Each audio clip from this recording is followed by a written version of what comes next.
Hey guys, and welcome to Petrol Ped.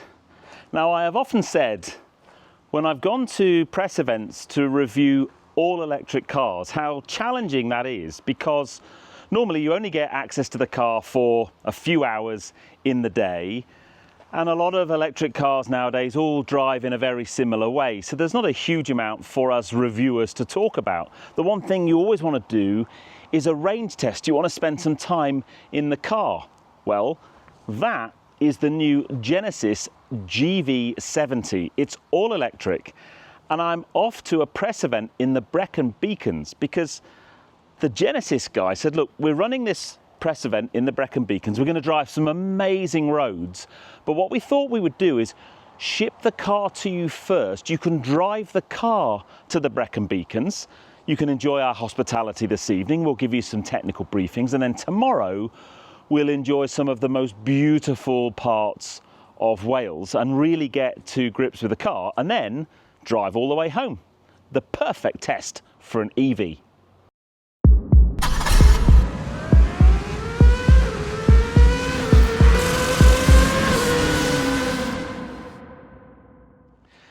Now, I don't want to talk about the car too much here because I do that all the time. I want to tell you more about this car when we're on location in Wales, but it's just under 200 miles for me to get from here to the hotel where I'm staying in this evening. I had the car on charge yesterday, so it's now at 100% charge, or thereabouts, and it's showing around about 300 miles of range, so I should have enough range to drive all the way to the hotel without stopping. However, I am going to plan a quick volt and bolt before we get to the hotel so I can arrive at the hotel with as much charge as possible, because tomorrow we're going to do lots of driving and I don't want to have to rely on the hotel destination chargers, because I can imagine there's probably quite a lot of EVs there. But it was a couple of months ago I drove this car's sibling, the GV60, a car I really liked, and actually this GV70 has the same horsepower, so 490 PS, 700 Newton meters of torque. It's a rapid car, although you never feel like you want to drive it that quickly because it's just very luxurious, and it's a similar size, I guess, to my Macan, so a little bit bigger, the kind of mid-size SUV bordering on getting to a larger size SUV, and it's very nicely appointed. So I reckon we jump in and we get cracking because I'm late already, and I'll tell you more about it on the way and then more about it tomorrow when we're in Wales, and hopefully we'll find some nice roads to play on.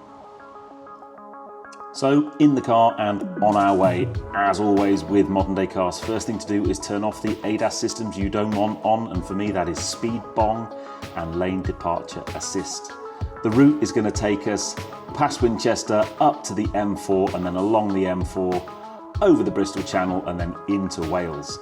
And on the way, we even go past Caffeine and Machine. So yes, now on the M4 heading towards Wales. I've been going an hour and 20 minutes, 63.5 miles in. And the boring stuff, the range test stuff, the numbers you want to know, I'm averaging 3.2 miles per kilowatt hour, which I don't think is too bad actually. 77% of my battery left and still got 227 miles of range. And I've still got 97 miles before the stop I've planned, because I've driven this route a number of times, especially when I was filming Vintage Voltage. And I know that there's a really good rapid charger just the other side of Abergavenny at a pub called the Lamb and Flag, and that is where I'm heading. Every time I got on a dual carriageway or motorway, I put the car in highway driver assist, basically level 2 autonomous driving, full adaptive cruise control. It made for a really relaxing journey and the miles just flew by.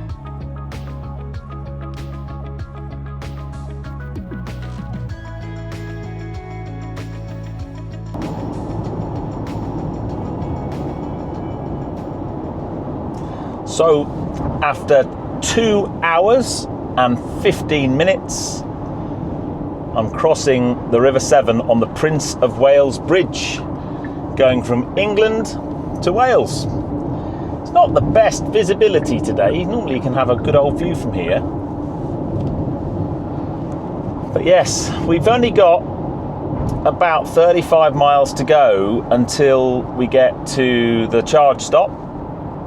54 miles of battery, or 54% of battery rather, 144 miles still of range. It's all going well. Traffic's not too bad, but this car is so comfortable.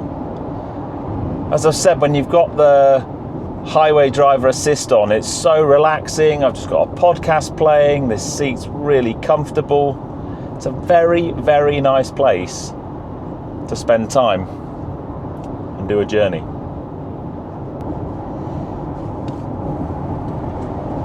There we go. Cressy Gymru. Bound to have said that wrong, but we're in Wales. There's lovely.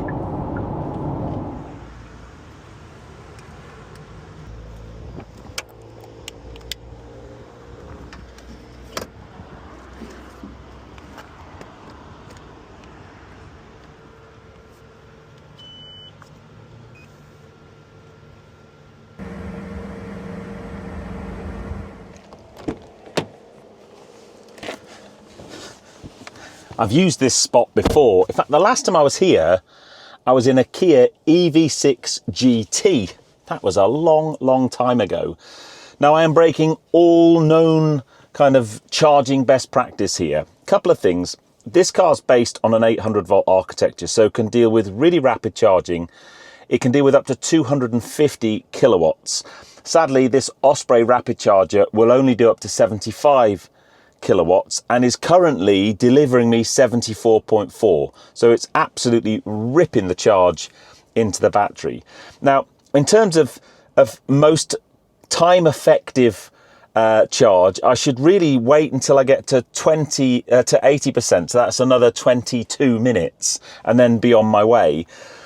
What I'm actually going to do is probably sit here and fill the battery completely. That's 55 minutes.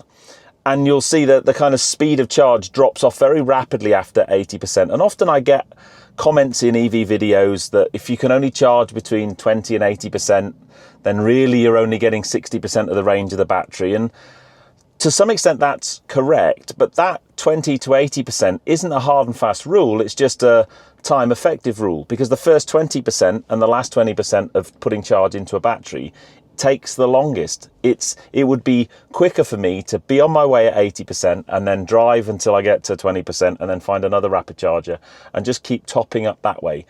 But because I've got lots of driving to do tomorrow, and where we are in the Brecon Beacons where we're staying, there aren't a huge amount of rapid chargers around there, and I don't want to have to rely on the hotel's destination chargers, so that is why I'm going to sit here for another 54 minutes until I've got 100% of charge. The only downside I've looked at is I'm pretty sure I'm paying 84 pence per kilowatt hour, which is quite a lot. Let's see how I get on. So the cost of the charge is in. I put just over 51 kilowatt hours into the car. I went from 42% to 95% of battery charge, from 115 miles of range to 276 miles of range. I added 161 miles, and that cost me £42 and 36 pence, a cost of 26 pence per mile.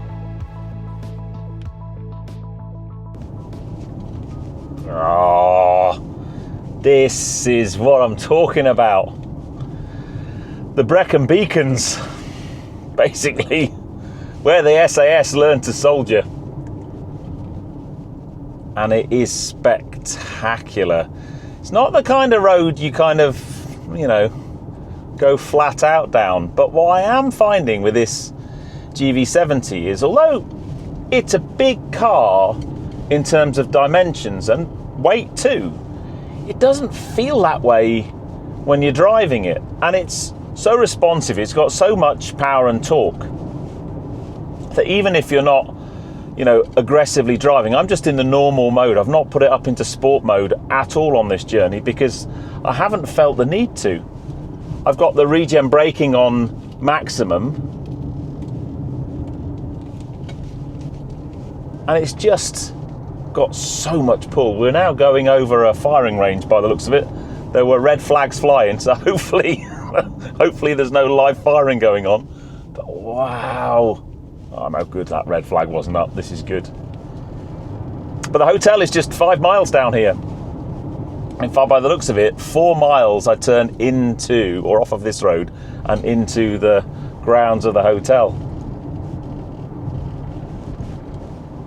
It's now 5:20, so we've kind of lost all the sunshine. It's a little bit dark, but I thought I'd just turn the cameras on and enjoy this bit of road. But we've got plenty more lovely roads to enjoy tomorrow. And I have to say, this is the first bit of, keen driving, pushing on a little bit that I've done. Oh, look at the view and the road. Dear me. Absolutely stunning. This reminds me a little bit of the part of Scotland I was in recently with the Kia EV6 GT. You can see the ribbon of tarmac just stretching ahead in front. I'll be coming back down here tomorrow and getting some drive-bys and maybe getting the drone up, although it's a military site, so actually, think again, Pete, you're probably not going to be able to get the drone up, are you? Not unless you want some Army Land Rover appearing out of nowhere. Oh, you see, just pulling out of there. Super quiet, super competent. Good brakes. As I said, the regen braking's pretty good at retarding the car anyway. This is it. I've been in the car for 3 hours and 48 minutes. And it's worth it for this road because it's mega. I wonder what happens if I put it into sport mode. There you go. There's sport. A little bit more. Oh, okay. Hello.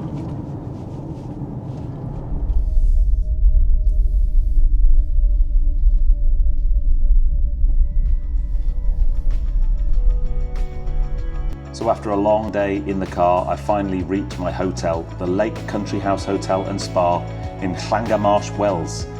Bound to have said that wrong. Surrounded by beautiful countryside. The hotel did only have 2 charges, so I'm really glad I did that final stop. But I now have an evening to relax, have a lovely meal and fuel myself for the day ahead tomorrow.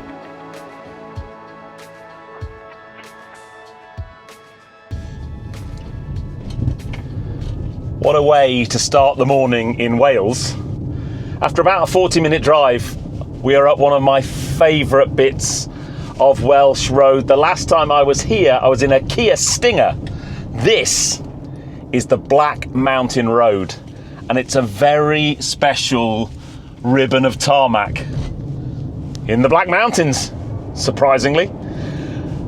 And when you put this car into sport mode, the throttle response is super sharp, and it really is a very rapid car. The steering feel is a little bit meh. It's a bit light. It's overly assisted. I'd like it just to dull itself off a little bit, especially when you step it up into sport mode. Just at the centre, it's a little bit vague and a little bit nondescript. I'd like it to just give me a bit more feedback, but then I guess this isn't really a sports car, but what it is a very competent car on some twisty roads. For sure, it's got mass, and you have to be aware of that, but the brakes are really good. But look at this road. Oh, look at the view. It's a sensational bit of tarmac, this. Absolutely stunning. What a way to start the day. What a way to put this car through its paces. If you come to Wales, this is one of the must-do roads. Now, what I'm going to do, as you guys know, I'm working with the Drive Tour Companion app, MIVIA. I'm actually going to post this route on MIVIA, and I'm going to put a link in the video description so that you too can come and find the Black Mountain Road, because it's a very special bit of road. You can't drive up it too quickly because there is a speed limit up here. sadly. And also there's lots of loose sheep and that kind of thing. But just look at it. Absolutely spectacular. Just... And it's a good distance as well. You can really have a good drive and enjoy it. Lots of vantage points. We're now on the top. Lots of people taking photographs of sheep and things like that. But yeah, a real special bit of tarmac. As for the GV70, don't be fooled by the fact that it is a big electric SUV. This car is rapid. That view is special as well. Just look at that on the brakes, hard on the brakes. Really good retardation, and then down off of the top. Beautiful view as well. It brakes really competently. More sheep on the side of the road, black sheep on the side of the road. But yeah, stunning. So yeah, if you want to come to Wales and review a car, you can't go far wrong if you come to the Black Mountain Road, because it's mega.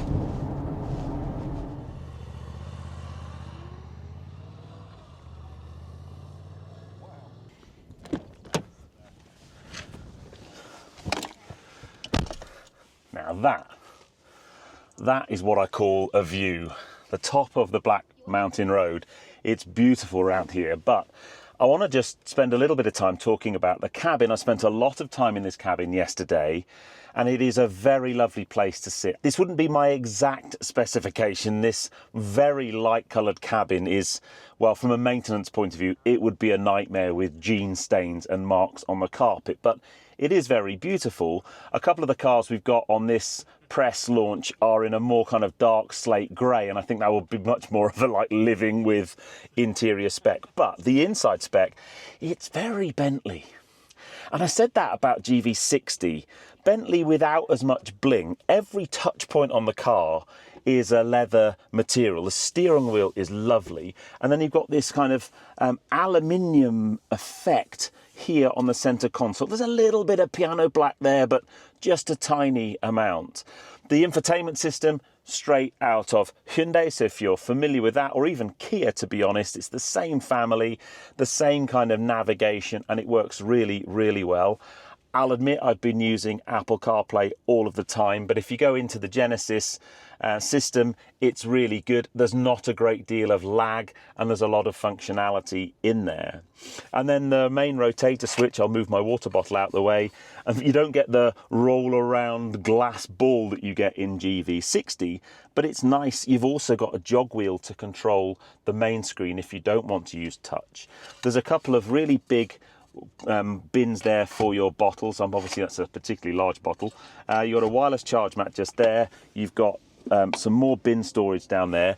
Interestingly, the door bins are huge and they're great for glasses. So I've got a set of driving glasses, I've got a set of sunglasses, and I've got my Ray-Ban Metas. So there's plenty of room to store stuff, which, let's face it, on a road trip, that's exactly what you want. In the back, not the most amount of leg room that you would imagine. I am quite tall, 6'3", 34-inch inside leg. I have to say that every video.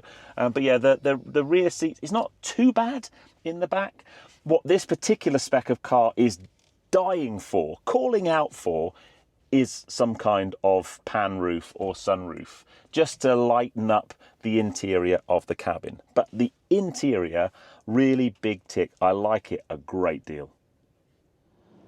Now, you know me, any excuse to talk tyres. So interestingly, there are 4 cars on this launch, and 2 of them have the 19-inch wheel option, which mine does. And they're clad with Michelin Pilot Sport 4 SUV tyres. And I have to say, road noise is really good, and the handling and general performance of the tyre, really impressive.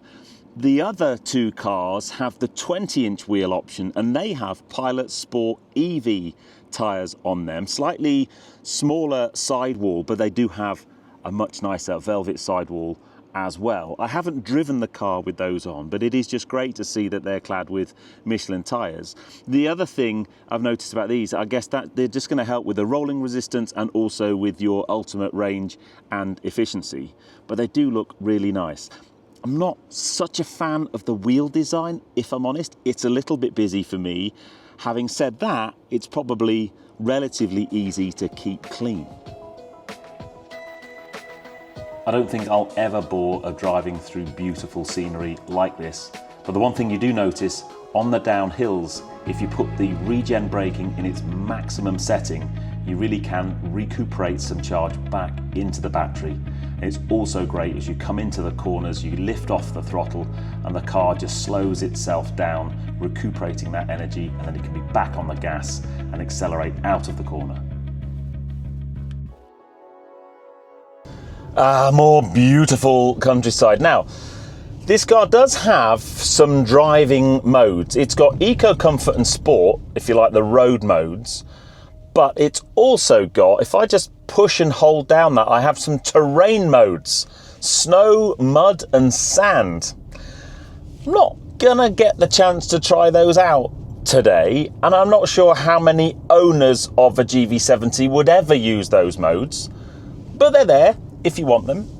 But yeah, this is very beautiful. We are just about to get to a coffee stop. It's been a busy morning of driving and filming some beautiful, beautiful roads.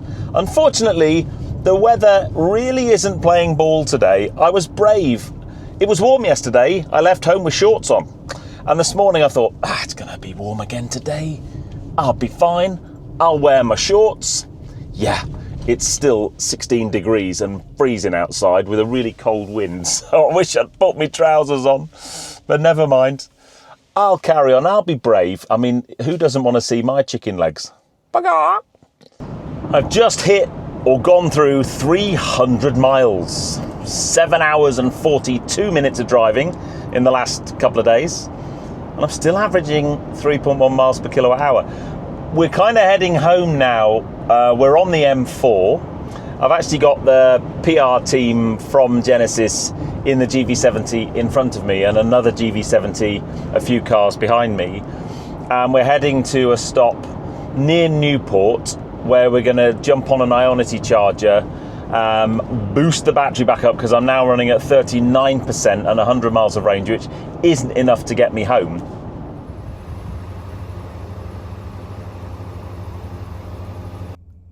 So we've just plugged into an Ionity charger and look at the kilowatts building.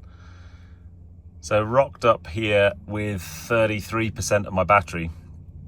I'm already on 34 and I'm currently 170, 180, 190 kilowatts, 200 kilowatts.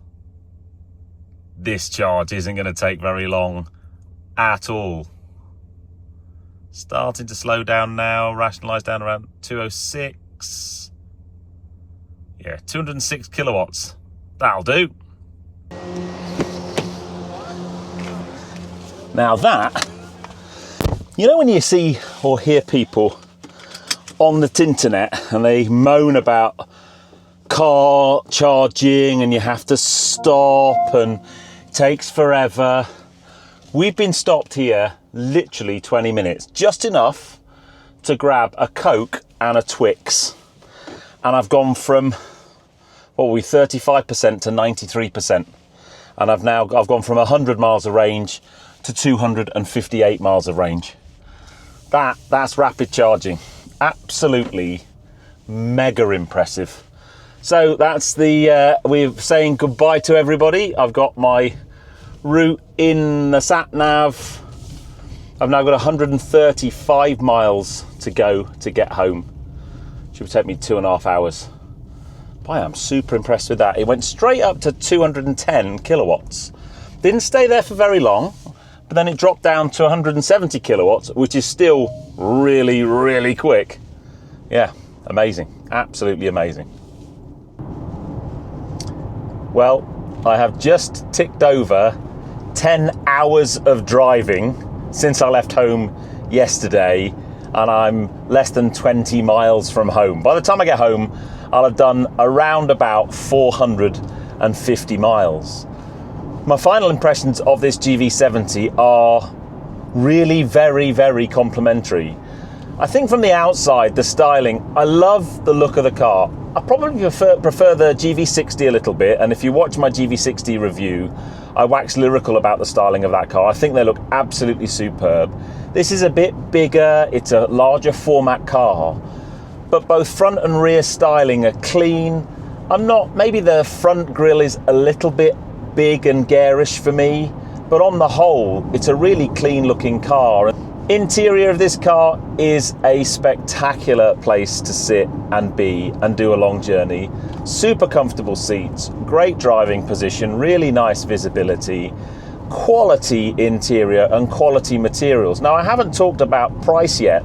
This is the middle spec GV70, and the on-the-road price of this car is just over £65,000. The car I'm sat in is around £67,000, and I actually think that is awesome value for the car.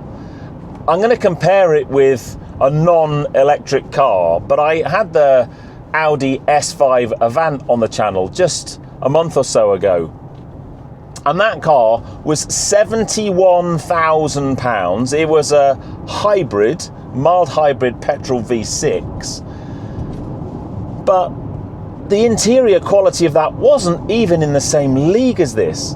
And what you need to make sure you don't do is sniff at the fact that Genesis is part of the Hyundai group and become a badge snob, because honestly, this car has one of the nicest interiors of any car I've driven in a long time. It's a really lovely place. The boot space is really competent as well. I haven't had to take a huge amount of stuff away with me on this trip, but we did a trip to the garden centre. I've had the dog in the back of the car. It's a really useful space and a really impressive bit of kit. I'd love to know what you guys think from a styling point of view and so on. But the last thing I want to talk about is the fact that this is an all-electric car, because people always go, oh, you know, what about the range? Well, I have averaged 3.1 miles per kilowatt hour. So I'm seeing around about 300 miles to a full charge. And I've driven a lot today, and do you know what? You know, after 2 or 3 hours of driving, when the battery's depleted down to 20%, you're about ready for a break. And that last Ionity charge, we were literally there 20 minutes. And the car went from 30 odd % up to nearly full in 20 minutes. It's such a rapid charging car, this. And in planning this trip, I've had to use ZapMap and go onto these different apps to find the location of chargers. And I haven't done a trip in an EV for a while. And I have to say, the difference in the last maybe 12 months, the number of ultra rapid chargers available is significantly higher. And also now you'll just use a credit card. You don't really need to download apps and stuff. It's been really impressive. Anyway, I'm probably gonna have to stop talking now because this video is way longer than I planned. But I really appreciated this trip because I got to drive the car to Wales and back again. I've really lived with it. I've really got under its skin. I've used all of the systems in the car and I've been very impressed. There isn't a great deal I don't like about it, if I'm honest. Anyway, if you enjoyed that video, please give me a thumbs up. Comments below are always welcome. And if you haven't done so already, please subscribe to Petrol Ped for plenty more content to come. And I'll see you on the next film. You take care, guys. Drive safe.